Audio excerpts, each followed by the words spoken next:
19 de enero de 2026, estamos de vuelta en Contexto Global. Soy Valentina Torres Sánchez y los invito a revisar las principales noticias del día. La Unión Europea baraja diferentes opciones para responder a las amenazas arancelarias de Donald Trump. Todo esto en medio de su cruzada por hacerse con el control de Groenlandia. El republicano aseguró que al no haber ganado el Nobel de Paz, no se siente obligado a pensar en la paz.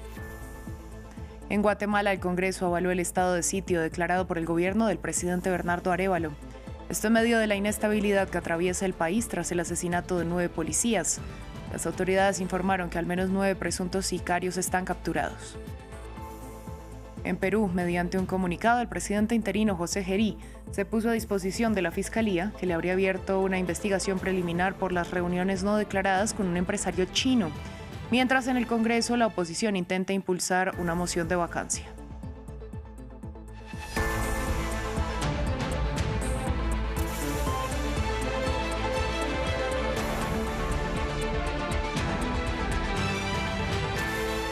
Comenzamos con la creciente tensión entre Europa y Estados Unidos por Groenlandia. Los líderes europeos discutirán el jueves una respuesta común para enfrentar la nueva amenaza arancelaria de Donald Trump contra los países que enviaron tropas para apoyar la defensa danesa de Groenlandia. Desde Davos, el secretario del Tesoro estadounidense advirtió que si Europa responde con aranceles, Washington podría elevarlos aún más. Esto luego de que el republicano dijera que ya no se siente obligado a pensar puramente en la paz después de no haber sido seleccionado por el Comité Noruego como ganador del Premio Nobel en esta categoría. Europa sigue reaccionando a las amenazas arancelarias de Estados Unidos y sus pretensiones sobre Groenlandia. El primer ministro de la isla ártica, administrada por Dinamarca, insistió en que el territorio debe decidir su propio destino. En Berlín, el canciller alemán Friedrich Merz se solidarizó con Dinamarca y Groenlandia. El líder de la principal economía europea quiere intentar persuadir a Trump. Voy a intentar reunirme de nuevo con el presidente Trump el miércoles. Hablé con él largo y tendido por teléfono el jueves. Simplemente queremos intentar resolver este problema juntos y el gobierno estadounidense sabe que también podríamos reaccionar por nuestra parte. Y es la economía el arma de Trump. Amenazó el sábado con imponer más aranceles a partir del 1 de febrero a Dinamarca, Francia, Alemania, Reino Unido y otros países europeos, hasta que se permita la adquisición estadounidense de Groenlandia. Este es sin duda un momento importante para Europa y en todos los momentos importantes para Europa la capacidad de Francia y Alemania para colaborar estrechamente es esencial para que podamos avanzar juntos. El bloque franco-alemán cree estar preparado para responder a la amenaza arancelaria de Trump con la misma moneda. Pero el secretario del Tesoro estadounidense Scott Bessent, que asiste al Foro Económico de Davos, urgió a Europa a no ser imprudente.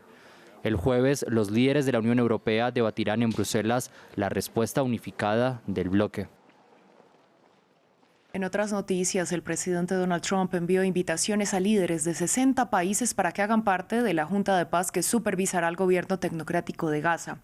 Sin embargo, el mandatario busca prorrogar la misión de ese organismo, que tendría el objetivo de promover la estabilidad mundial en un nuevo desafío a Naciones Unidas y a su Consejo de Seguridad.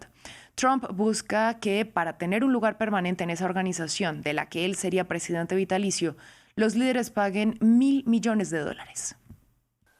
Invitaciones recibidas con prudencia y un poco de cautela. La Casa Blanca envió correspondencia diplomática a varios dirigentes mundiales y los invitó a unirse al denominado Consejo de Paz del presidente Donald Trump.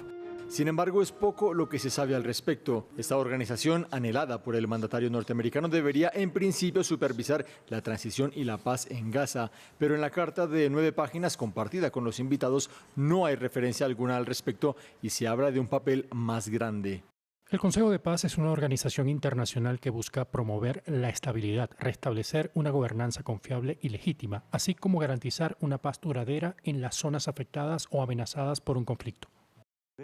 Unos 60 jefes de Estado dieron a conocer que recibieron dicha invitación. Entre ellos figuran Vladimir Putin, Javier Milei o Víctor Orbán. También gran parte de los líderes europeos. El Consejo de Paz se mostraría como una alternativa a instituciones tales como Naciones Unidas que, según Trump, han fracasado en varias ocasiones. Francia anunció que no aceptará la invitación. Reiteramos nuestro compromiso con la Carta de Naciones Unidas. Esta sigue siendo la piedra angular del multilateralismo eficaz, en donde el derecho internacional, la igualdad soberana de los estados y la solución pacífica para las diferencias priman sobre la arbitrariedad, las luchas de poder y la guerra. Otros países también se muestran cautelosos. Es el caso del Reino Unido, que insiste en la necesidad de concentrarse en Gaza. En lo que refiere al Consejo de Paz, apoyamos las medidas en Medio Oriente, incluido el alto al fuego. Es esencial avanzar a la segunda fase. Hemos expresado nuestra disposición a contribuir a ello y lo haremos. En cuanto al Consejo de Paz, estamos debatiendo sus procedimientos operativos con nuestros aliados. Hay otros elementos que permanecen en el aire. El primer presidente de este Consejo de Paz sería Donald Trump, quien tendría poderes a su disposición, incluyendo excluir a sus miembros. Obtener un puesto permanente costaría $1.000 millones. La vecina Canadá dio a conocer que no está dispuesta a pagar esa suma. Pasamos a Francia, donde el gobierno vira tras no lograr un acuerdo en la Asamblea Nacional para aprobar el presupuesto de 2026. Pese a que el primer ministro había prometido no usar el polémico artículo 49.3 para pasar el presupuesto sin debate legislativo, Sébastien Lecornu cambió el discurso, usar esa herramienta, y argumentó que es la única manera de lograr la estabilidad fiscal en 2026.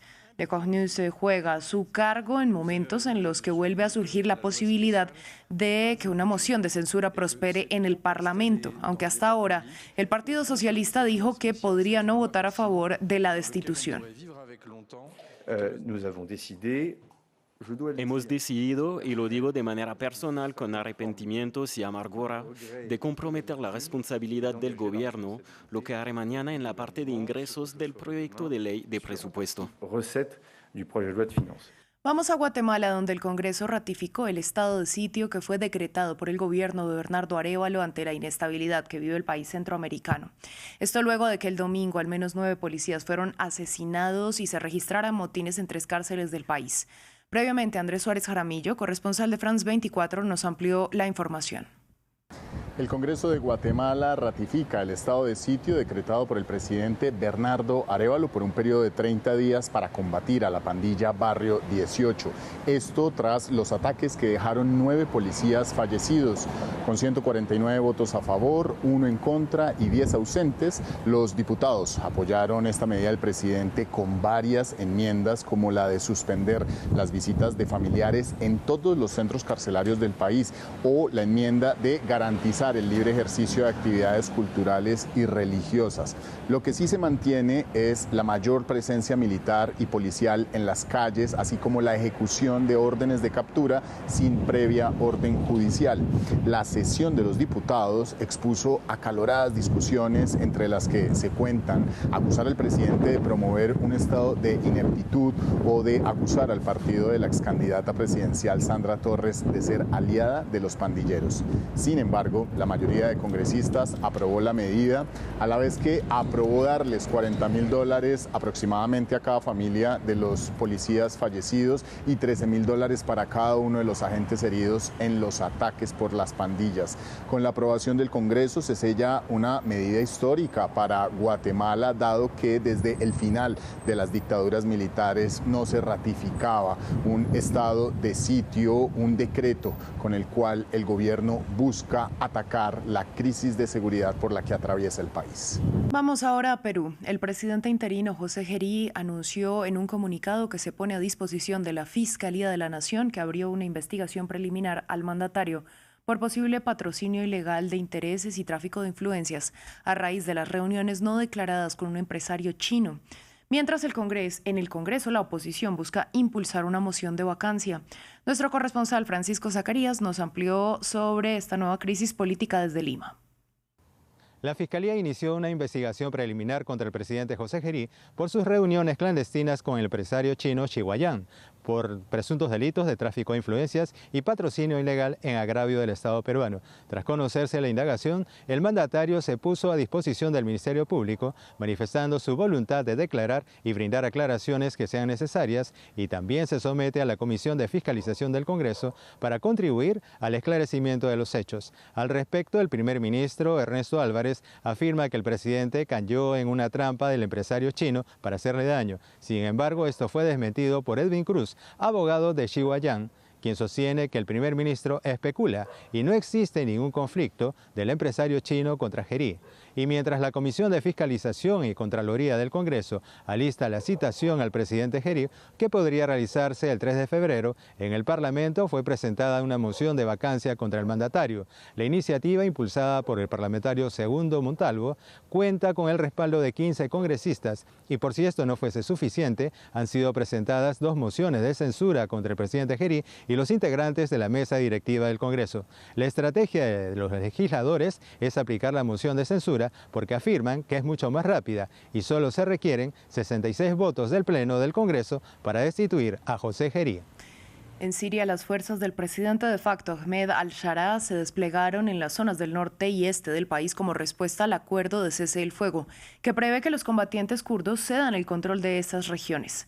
Sin embargo, hubo nuevos enfrentamientos este lunes alrededor de cárceles controladas por los kurdos, donde están presos presuntos miembros del autodenominado Estado Islámico, algunos de los cuales pudieron escapar en medio del caos, según informó la agencia France Presse. El domingo, el presidente al-Sharaa anunció la firma de un acuerdo de cese al fuego con las fuerzas kurdas. Sin embargo, el lunes la tensión sigue alta en el norte y este de Siria. El gobierno desplegó tropas en zonas controladas por los kurdos de las fuerzas democráticas sirias, lo que ha generado nuevos enfrentamientos según las fuerzas kurdas, en especial en la región de Raqqa, en las afueras de una prisión donde están encarcelados miembros del Estado Islámico. Las fuerzas kurdas también indicaron que grupos afiliados al gobierno han tomado el control de otra cárcel en la ciudad de Al-Shadada. La violencia en esta zona preocupa a los habitantes kurdos. El acuerdo es frágil, necesita una base de confianza más sólida y concesiones de todas las partes. Por su parte, el gobierno sirio negó haber atacado las cárceles. Acusan a las fuerzas kurdas de debilitar el acuerdo que prevé que dejen el control de las provincias de Raqqa y Deir ez-Zor al ejército sirio. A pesar de estos disturbios, algunos habitantes celebraron la llegada de las tropas gubernamentales. Es un acuerdo muy bueno, detiene el derramamiento de sangre, las matanzas, los asesinatos y frena la lucha sectaria que estaba a punto de estallar. Por otra parte, el presidente turco Erdogan, aliado del nuevo gobierno sirio, celebró el acuerdo, insistió en su implementación y denunció sin nombrar a los kurdos los intentos de fragilizarlo. La era del terrorismo en nuestra región ha terminado por completo. Los requisitos del alto el fuego y el acuerdo de integración total deben aplicarse rápidamente. Nadie debería volver a hacer cálculos erróneos. Pero las fuerzas kurdas también denunciaron ataques turcos con drones en la ciudad de Asaka, acusaciones rechazadas por las autoridades turcas. El ícono de la industria de la moda, Valentino Garavani, conocido por su marca Valentino, murió a la edad de 93 años. Desde Jackie Kennedy a Julia Roberts, el empresario vistió a múltiples celebridades durante parte del siglo XX y XXI. Revisamos su trayectoria y legado. Era uno de los nombres más importantes de la moda italiana, emblema de la alta costura de renombre mundial. Valentino Garavani ha vestido a las personalidades femeninas más importantes durante más de 60 años, desde Elizabeth Taylor hasta Julia Roberts, pasando por Audrey Hepburn, Sharon Stone y Gwyneth Paltrow. Todas han lucido sus creaciones. Incluso Jackie Kennedy eligió uno de los vestidos del diseñador para su boda con Aristóteles Onassis en 1968. Nacido en una pequeña ciudad cerca de Milán, Valentino creó su marca en Roma en 1960, tras una estancia en París, con la ayuda de su compañero Giancarlo Giametti. 10 años más tarde fue el primer modista italiano en abrir una boutique en Nueva York. Sus creaciones totalmente cosidas a mano, a menudo muy ajustadas al cuerpo, se adaptaban a las siluetas. Entre las reacciones del mundo de la moda, Donatella Versace rinde homenaje a su memoria. Según afirma, un maestro que será recordado por su arte. En 2019, Valentino apareció junto a Sofía Loren en la Semana de la Moda de Milán, donde ambos recibieron un premio. La actriz italiana rindió homenaje a la carrera del diseñador. Un uomo que ha rivoluzionato il mondo della moda. Un hombre que revolucionó el mundo de la moda gracias a su elegancia, su pasión y su estilo. Hoy en día la marca Valentino pertenece mayoritariamente a un fondo de inversión catarí y el grupo francés de lujo Kering posee el 30% y se espera que compre la marca en el futuro. Fin del informativo, volvemos en breve.